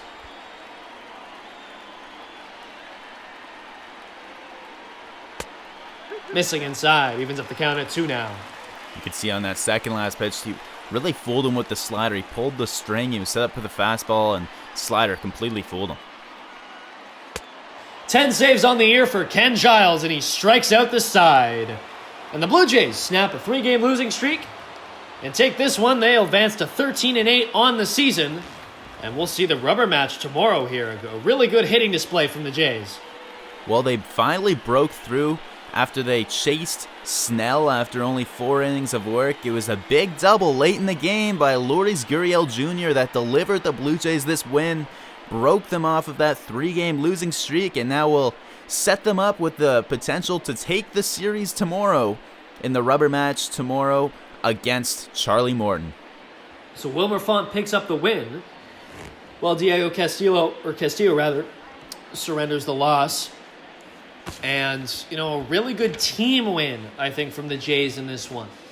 Right? You've got, it started off with Ryu delivering a pretty good performance. At 5 1/3. And then Danny Jansen 2 for 3 with a home run. Teoscar Hernandez with a home run. Travis Shaw, Lourdes Gurriel Jr. Right, we're seeing different parts of the lineup here being able to just get some power going. And I think the team win, if someone's going to get credit for the win, it's nice that Wilmer Font gets it.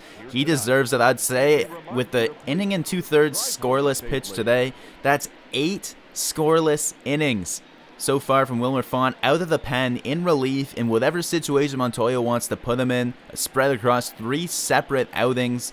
He's been great this season. Finally gets recognized his first win of the season, as he was still pitching when the big Gurriel double came through. But really, the offense coming out tonight, 3 big players for the Jays that continue to look good with 3 different powerful seasons. I mean, Jansen, Hernandez, and Shaw are the guys that have been delivering those base hits. 3 of the team's leaders in home runs, and they continue it here tonight. So 5 home runs in total in this one. And what a Saturday night thriller here at the Trop it was. The Blue Jays take it, and as I mentioned, snap their 3-game skid. So tomorrow it'll be an early start, 1:10 p.m. It's Shoemaker against Morton in the rubber match of this AL East matchup. What excites you the most from that? I think it's the potential of seeing 2 veteran pitchers just dealing different than what we've seen so far. I mean, we're not going to see the same type of pitching that we've seen from a guy like Diego Castillo, where it's just fastball, fastball, fastball. Can you hit it? Or even Ken Giles to a similar extent. Both of these guys are a little craftier, and we should see a day full of splitters, which is always a fun day to me. Me too, Drew, and it'll be a blast tomorrow for the rubber match. So hopefully you join us on the Virtual Jays Network for that. For Jackson, Farough, and Drew Frank, we hope you enjoyed today's incredible game, one of the better ones we've shown the Virtual Jays Network so far this season. And we'll see you tomorrow, everyone. Have a great night.